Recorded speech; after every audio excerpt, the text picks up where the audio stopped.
Hello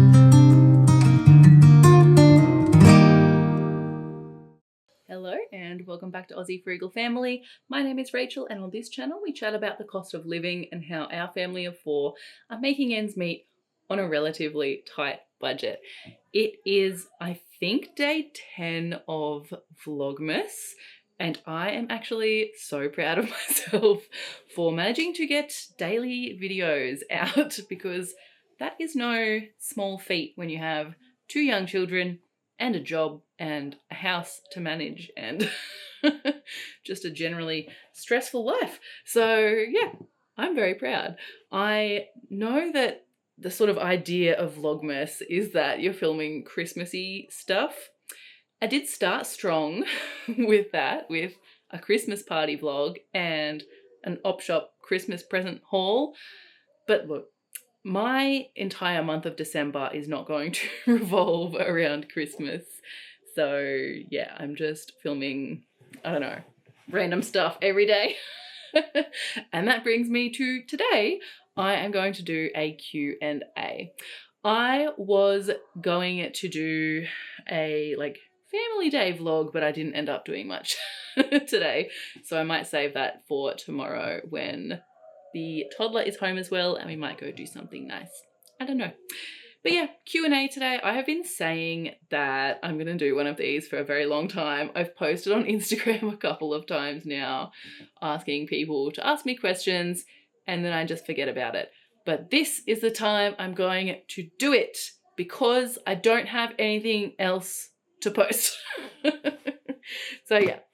Let's get started. I'm going to do a couple of frequently asked questions combined with some from Instagram as well.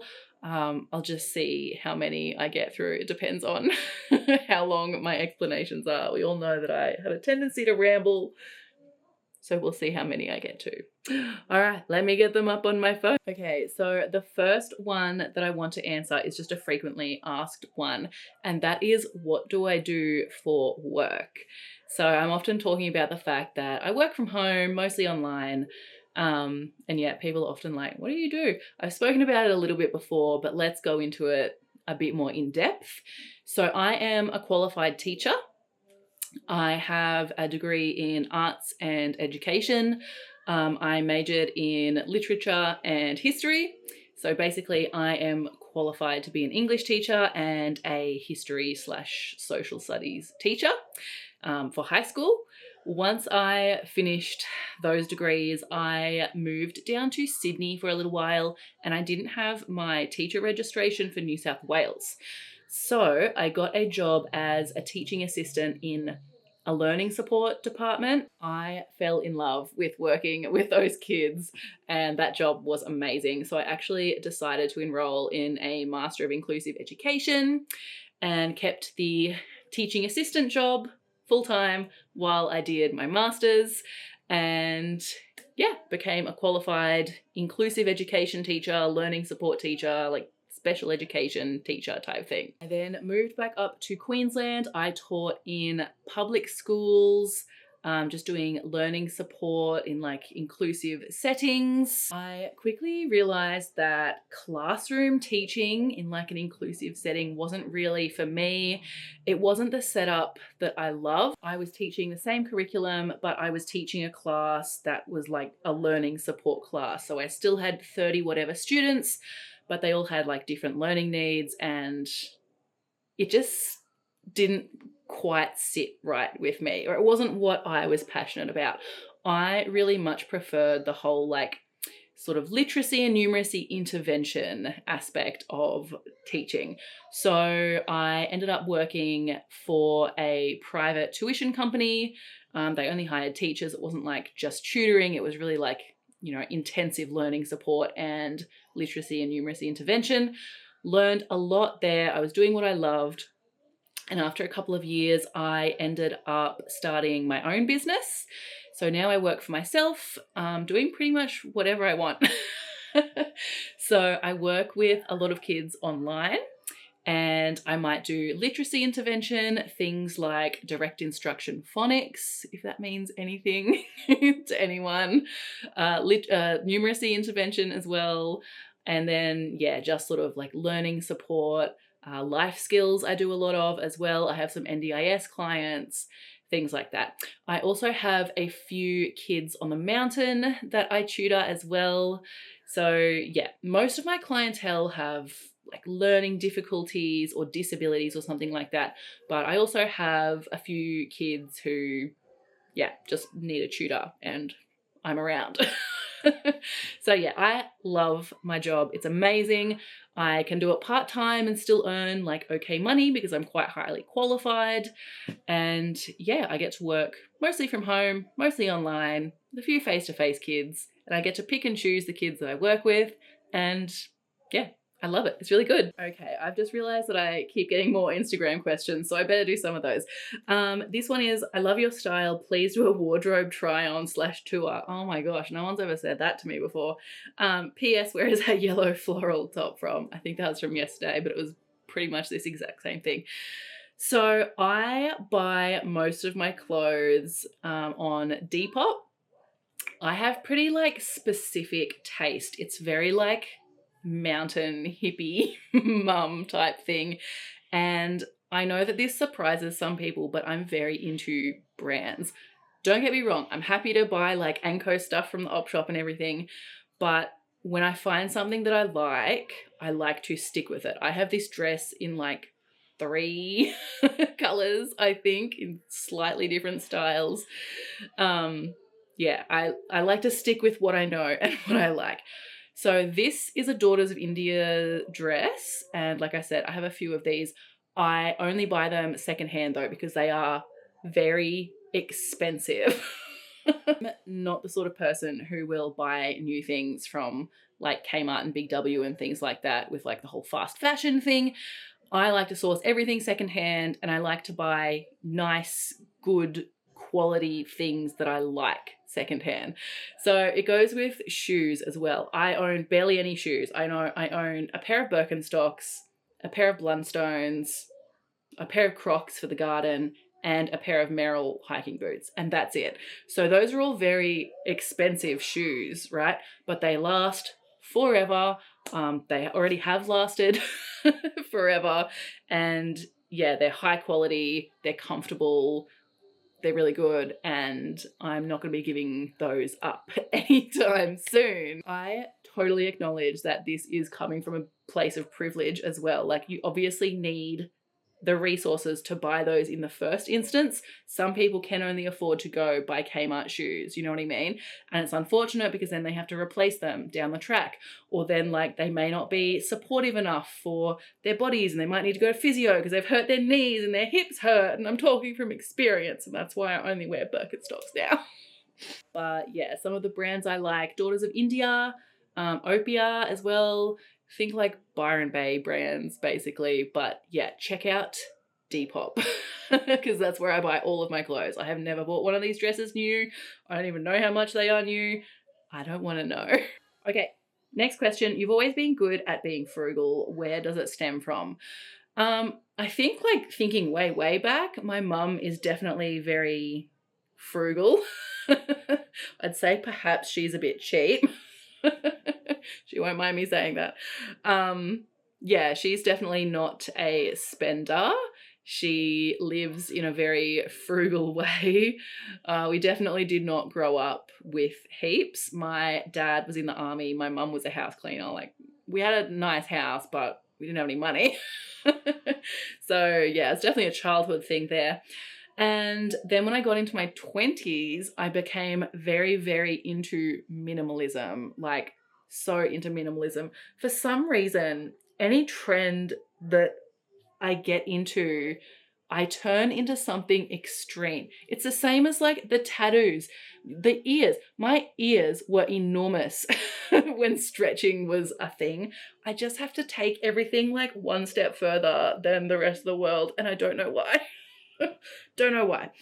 But in my 20s, I got very into minimalism and got rid of like all of my worldly possessions basically. And I think that ties in with the whole frugal thing. I didn't want to buy things. I didn't want to own things. It sort of relates to frugalism because, yeah, I wasn't spending money. I also got really addicted to paying down debt. My ex-partner had some debt and I had a tiny bit of debt in my 20s as well because I spent it like traveling and partying and buying a brand new car and doing all this sort of stuff. And yeah, I just loved seeing that number go down. So I became very frugal in my 20s. That's not to say that I didn't spend a lot of money on like eating out and partying like everyone does, but yeah, the whole minimalism thing helped, and I wanted to live the lifestyle that I wanted to live. So I really learned how to be frugal in some areas so that I could splurge in other areas, if that makes sense. Okay, let's do another Instagram question. I thought this one was interesting. Biggest money regret. So when I first read this, I was like, oh, what have I bought that I regret? But that's not really, I think, where that question is going. In terms of things I've bought, I don't really regret anything that much. I don't really live my life with regrets. I know that sounds very cliche, but I have done a lot of work on myself to come to a place where I really live within the power of now, and I don't really dwell on the past or like get anxiety about the future too much. I am living in the moment, living in the now. I don't really have regrets. Having said that, if I could change anything about my money situation in the past, I would have started a bills account like as soon as I started paying bills. That has been the one biggest game changer for me financially, is working out how much all of my bills cost per week and putting that amount aside into another account and then just having all the bills automatically go out from that account. So for example, something yearly, like, I don't know, what's yearly? Car insurance. If that's $2,000, I divide that by 52 and I put that amount in the bills account each week, but I do it for all of my bills and I just don't have to think about it. And I feel like this would have saved me so much stress and planning and time if I had just done that in my early 20s. That would have been really good, but I didn't. And that's fine. And we live and we learn, and I do it now, and it's amazing. This was another one that I really liked from Instagram. How would you budget if you were on a variable wage? So variable time or variable amount. Variable amount, I don't really know because I have not been on a hugely variable amount since I was pretty young, like, I don't know, in university. But timing wise, that's an interesting one. So I get paid at the start of each school term. And what I do is I put all of the money from my invoices into a savings account. I then take the amount that is in there and divide it by the amount of weeks that I will go until I'm paid next. So because it's termly, it's usually like 12 weeks. So say I have, or 10 weeks, whatever. Say I have $2,000 in my work account. I will divide that by 10 or whatever and then get paid $200 a week. I hope that example makes sense. My friend Katie asks, when are we catching up? And then she says, nah, just kidding. Ha ha ha. Hashtag mum life. Isn't that the way? Like, when am I going to see my friends again? Who knows? The next time my children aren't sick. Okay, I feel like I am definitely waffling on a bit, so I might just do one more question from Instagram. And this is the other one I want to answer. What are some of your Christmas Eve, Christmas Day, and Boxing Day traditions? We don't really have any, and I think that's okay. Our family is obviously still very young, and we are sort of developing our own traditions as we go. We do have a tradition that we set up our Christmas tree just after our daughter's birthday. Her birthday is in the middle of November, so we usually go away the weekend after her birthday, and then when we come back, it's like, now it's Christmas time, let's set up the tree. But honestly, apart from that, it's pretty standard Australian Christmas stuff. We have prawns, we have cold meats, we have salads on Christmas Day. We also tend to host here as well, which is nice. So my mum and dad will come up, my brother will come down from Brisbane, my husband's parents will come up from Tweed, and yeah, we all just hang out and have a nice time. Okay, that's probably all I have time for at the moment, but thank you so much for watching me just rant to the camera. Let me know if you have any other questions, and maybe I'll try to do one of these again. Blows my mind that people even care about my life and me and stuff, but it is really lovely. So yeah, but yeah, maybe you can let me know your Christmas and Boxing Day and Christmas Eve traditions, because yeah, we are trying to develop some. So let me know what works for you and your family, especially if you have young kids like us.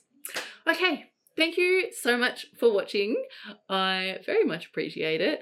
Go and check out my other videos. I'm still doing what I eat in a day videos too, because we're still on our low spend challenge. But yeah, I will see you in the next video. Thank you so much. Goodbye.